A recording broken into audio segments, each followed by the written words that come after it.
Hello friends, તો ગઈ વખતે જે ઓવનમાં લાદીપાઉં બનાવ્યા હતા ત્યારબાદ એક બે મારી ઉપર કમેન્ટ આવી છે કે તમે કઢાઈમાં તો બનાવો, કારણ કે કોઈની પાસે ઓવન ન હોય તો ચાલો આજે આપણે કઢાઈની અંદર લાદીપાઉં બનાવી લઈશું. તો અહીંયા એક બાઉલની અંદર મેં અડધો કપ હુંફાળું દૂધ લઈ લીધું છે. એને વધારે ગરમ કરવાનું નથી.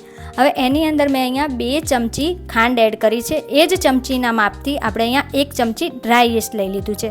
હવે આ ડ્રાય યીસ્ટ છે, તમે જે ચમચીના માપથી લ્યો ને ખાંડ, એ જ ચમચીના માપથી તમે અહીંયા યીસ્ટ લેવાનું છે.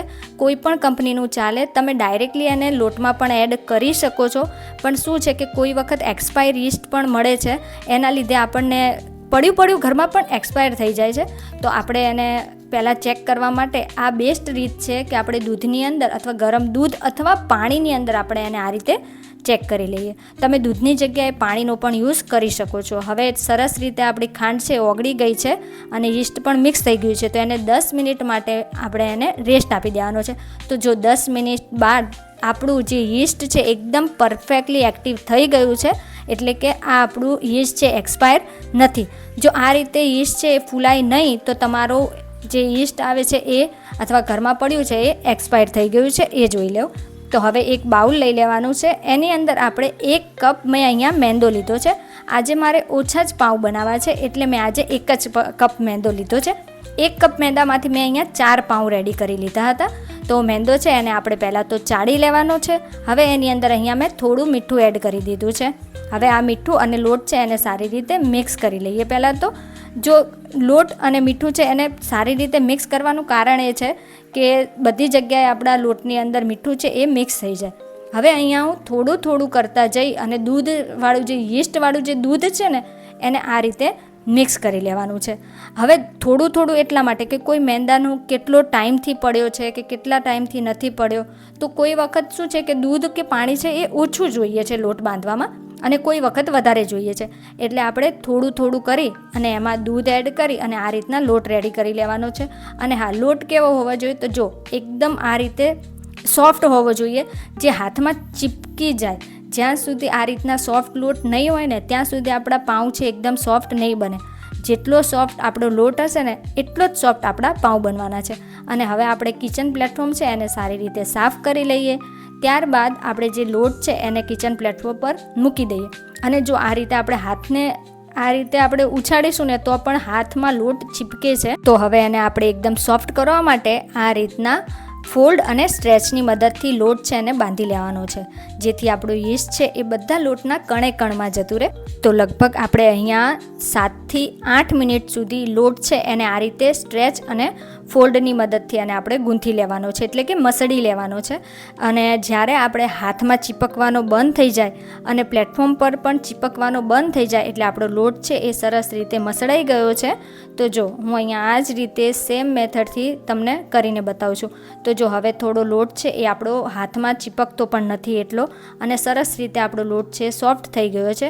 હવે આ લોટની અંદર આપણે થોડું બટર અથવા તો તેલ, તમે તેલ પણ એડ કરી શકો છો. મેં અહીંયા જો એ અડધી ચમચી જેટલું બટર લઈ લીધું છે, કારણ કે લોટ ઓછો છે ને આપણો એટલા માટે. તો અડધી ચમચી જેટલું બટર લઈ લીધું છે. એ અમૂલનું જે અનસોલ્ટેડ બટર, આ સોલ્ટેડ બટર આવે છે ને એ છે. એના માટે પણ કમેન્ટ આવી હતી કે તમે કયું બટર યુઝ કરો છો, ઘરનું છે કે અમૂલનું. તો મેં અહીંયા અત્યારે તો અમૂલનું યુઝ કર્યું છે. તમે ઘરનું પણ બટર યુઝ કરી શકો છો. હવે આ બટર લગાવ્યા પછી પણ આપણે 3 થી 4 મિનિટ માટે એને મસળી લેવાનો છે. ઘણાની એવી પણ કમેન્ટ હોય છે કે ચલો કે આપણે ઘરે બનાવીએ અને આટલી મથામણ કરવી એના કરતાં તો બહારથી 30 કે 40 રૂપિયાનું પેકેટ મળે છે તો એ ન લઈ આવીએ. પણ ઘરનું એ તો ઘરનું જ ને. અને મને તો કુકિંગ કરવાનું એટલે કે આ બેકિંગ કરવાનું તો મને ખૂબ જ ગમે છે. મને પાઉં કે બ્રેડ એ બનાવવું મને ખૂબ જ ગમે છે. મારા ઘરમાં 3-4 દિવસ થાય ને એટલે એમ થઈ જાય કે ચાલો બ્રેડ બનાવીએ, પાઉં બનાવીએ. તો આપણો લોટ છે એ એકદમ સરસ રીતે સોફ્ટ થઈ ગયો છે. તો એને આપણે હાથની અંદર આ રીતના જો ફોલ્ડ કરી લેવાનો છે, એટલે કે આને કહેવાય ટક કરી લેવાનો છે. તો આ રીતના ટક કરીશું ને એટલે લોટ છે ને એ ઉપરથી સરસ રીતે આપણો ફૂલાશે. તો આપણો લોટ છે એ એકદમ પરફેક્ટલી રેડી થઈ ગયો છે લાદી પાઉંનો. તો હવે એને આપણે એક બાઉલની અંદર મેં અહીંયા થોડું વધારે બટર લગાવી દીધું છે. આ જગ્યાએ મેં પહેલાં કીધું એમ કે તમે બટર જ્યાં મેં યુઝ કર્યું છે ત્યાં તમે તેલ પણ યુઝ કરી શકો છો અને દૂધની જગ્યાએ પાણી પણ યુઝ કરી શકો છો. તો આપણું બાઉલ છે એ પરફેક્ટલી ગ્રીસ થઈ ગયું છે. હવે આપણે આ જે લોટ હતો ને એને આપણે એ બાઉલની અંદર મૂકી દેવાનો છે.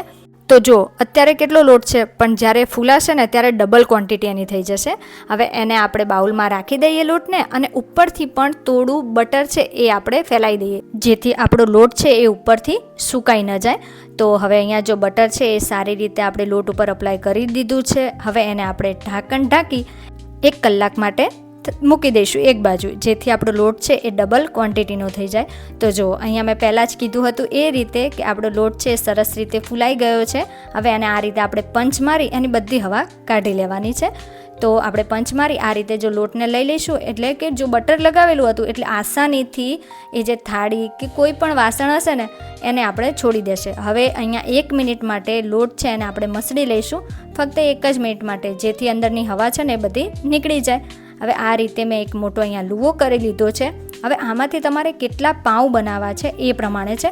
મેં અહીંયા 4 જેટલા પાઉં બનાવ્યા છે. તમે આમાંથી 6 નાના નાના પણ સાઇઝના પાઉં બનાવી શકો છો. તો અહીંયા જો આ રીતે કોઈ પણ ચાકુ કે આ રીતના મારી પાસે તો કટર હતું તો મેં એનાથી એને કટ કરી લીધા છે. તો જો કેટલા સરસ રીતે આપણા પાઉં છે સ્ટ્રેચ થાય છે. તો બસ આ લુવા છે એને એક બાજુ મૂકી દઈએ, અને મેં અહીંયા આ રીતનું ટીન લીધું છે. તમારે કોઈ પણ વાસણ હોય કે થાળી હોય ને તમે એની અંદર પણ પાઉં છે અને બેક કરી શકો છો. હવે અહીંયા એ ટીનને મેં થોડું બટર લઈ અને ગ્રીસ કરી લીધું છે. તમે પહેલાં કીધું એ જ રીતે કે ઓઇલ પણ યુઝ કરી શકો છો. તો હવે આપણે એની ઉપર બટર પેપર લગાવી દઈએ. જે બેકિંગ બટર પેપર આવે છે એ લીધું છે બેકિંગ માટેનું. તો બટર પેપર મૂકી હવે અહીંયા એક લુઓ લઈ લેવાનો છે, અને આ રીતે જો સ્ટ્રેચ કરતા જઈ નીચે ટક કરી દેવાનું છે. જો આ રીતના જ જે આપણે લુઓ બનાવ્યો હતો ને એ જ રીતે. તો અહીંયા આ રીતના આપણે એને રાઉન્ડ કરતા જવાનું છે હથેળીની મદદથી અને બીજા હાથની મદદથી. તો આ રીતના રાઉન્ડ કરી લેવાનું છે એટલે પાઉં છે આપણા સરસ રીતે ફૂલાય. તો અહીંયા રેડી છે એક પાઉંનો લુઓ. હવે એને આપણે આ ટીનની અંદર મૂકી દેવાનું છે, અને જે રીતે આપણે પાઉં મૂકતા જઈએ ને તો એમ થોડો થોડો આપણે ગેપ રાખતો જવાનો, જેથી પાઉં છે એ સારી રીતે ફૂલાય. અને ફૂલાશે ને તો એકબીજાથી ચીપકે તો પણ સરસ લાગે છે, પણ થોડી ગેપ રાખીશું ને તો સરસ રીતે આપણા પાઉં છે એ બંને સાથે એને થોડો જગ્યા મળે અને સરસ રીતે ફૂલાઈ પણ જાય.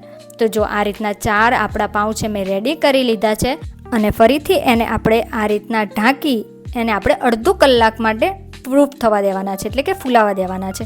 હવે અડધો કલાક બાદ મેં અહીંયા કોઈ પણ આ રીતના જો મારી પાસે આ નોનસ્ટિકની કઢાઈ હતી એની અંદર મેં અહીંયા યુઝ કરેલું મીઠું હતું એની ઉપર એની અંદર સ્ટેન્ડ રાખી અને પછી ઢાંકી અને 10 મિનિટ માટે આપણે પ્રીહીટ થવા દેવાનું છે. જેમ આપણે ઓવનને પ્રીહીટ કરીએ છીએ ને બસ એ રીતે કઢાઈને પણ પ્રીહીટ કરી લેવાનું છે. અને આપણા જો પાઉં કેવા સરસ રીતે ફૂલાઈ ગયા છે તો એની ઉપર આપણે આ રીતના મિલ્ક બ્રશ કરી દઈશું, અને એકદમ હળવા હાથે કરવાનું છે જેથી એની કોઈ પણ હવા પણ ન નીકળે. એટલે આ ખાસ ધ્યાન રાખવું કે જ્યારે આપણે પાઉં ઉપર બ્રશથી અપ્લાય કરીએ ને દૂધ ત્યારે એમાંથી જરી પણ હવા ન નીકળે, એકદમ હળવા હાથે કરવાનું છે. હવે આ કઢાઈની અંદર આપણે પાઉંને રાખી દેવાનો છે, અને ધ્યાન રાખવું કે દજાય નહીં. તો હવે આપણે ઢાંકણ ઢાંકી એને લગભગ 25 થી 30 મિનિટ માટે એને આપણે બેક થવા દઈશું. તો 25 થી 30 મિનિટ બાદ તમે જોઈ શકો છો કે આપણા પાઉં છે સરસ રીતે બેક થઈ ગયા છે. ઉપરનો કલર આવવાનું કારણ એ છે કે આપણે ઓવન હોય ને તો બધી બાજુથી એને હીટ અથવા તો ટેમ્પરેચર જે છે ને એ મળતું રહે છે, એના લીધે એ ઉપરથી પણ સરસ એવો કલર આપે છે. પણ કઢાઈમાં પણ આપણે સરસ એવા પાઉં તો રેડી થઈ જ જાય છે. તો હવે ઉપરથી મેં ફરીથી બટર અપ્લાય કરી દીધું છે, એટલે એકદમ આપણા શાઇની એવા પાઉં રેડી થઈ ગયા છે. હવે આ રીતે ભીનું કપડું કરી થોડું અને એને આપણે 10 મિનિટ માટે રેસ્ટ આપી દઈશું. તો 10 મિનિટ બાદ આપણા પાઉં છે એકદમ સરસ એવા સોફ્ટ રેડી થઈ ગયા છે. તો હવે એને આપણે ડિમોલ્ડ કરી દઈએ. જો આ રીતના કાઢશો ને એટલે તરત જ આપણા પાઉં છે એ નીકળી જશે, અને નીચે આ રીતે આપણે થોડા વધારે સહેજ ટેમ્પરેચરના લીધે થઈ જાય છે. અને ઓવનમાં શું છે કે એકદમ પરફેક્ટલી બને છે, પણ આમાં પણ આપણે એકદમ પરફેક્ટલી જ પાઉં બને છે અને એટલા જ સોફ્ટ પણ બને જ છે. પણ હા, ઓવન જેવો કલર નથી આવતો. તો જો અહીંયા આપણા પાઉં છે એ પરફેક્ટલી કૂક થઈ ગયા છે, અને જો તમે કેટલા સ્પોન્જી બન્યા છે. તો કેવી લાગી તમને આ ઓવનના બદલે કઢાઈના પાઉંની પણ રેસીપી? તો જો કોઈની પાસે ઓવન ન હોય તો પણ તમે આ રીતે કઢાઈની અંદર પણ પાઉં બનાવી શકો છો, અને એ પણ એટલા જ સોફ્ટ બને છે. હા, થોડો કલર નથી આવતો, બાકી તો સેમ ઓવન જેવું જ આપણી કઢાઈમાં પણ કામ કરે જ છે. તો જો હું તમને કટ કરીને પણ બતાવું તો વચ્ચેથી પણ એનું ટેક્સચર એકદમ જાળીદાર બને છે. તો જો છે ને એકદમ ઓવન જેવા જ પાઉં. તો તમે પણ ઓવન ના હોય ને તો પણ કઢાઈમાં એકવાર આ પાઉંની રેસીપી ટ્રાય કરો અને એટલા જ સોફ્ટ પાઉં બની અને રેડી કરો. તો કેવી લાગી તમને આ કઢાઈમાં પાઉં બનાવવાની રેસીપી? વિડીયો ગમ્યો હોય ને તો લાઈક કરજો, શેર કરજો અને ચેનલને સબસ્ક્રાઈબ કરવાનું ભૂલતા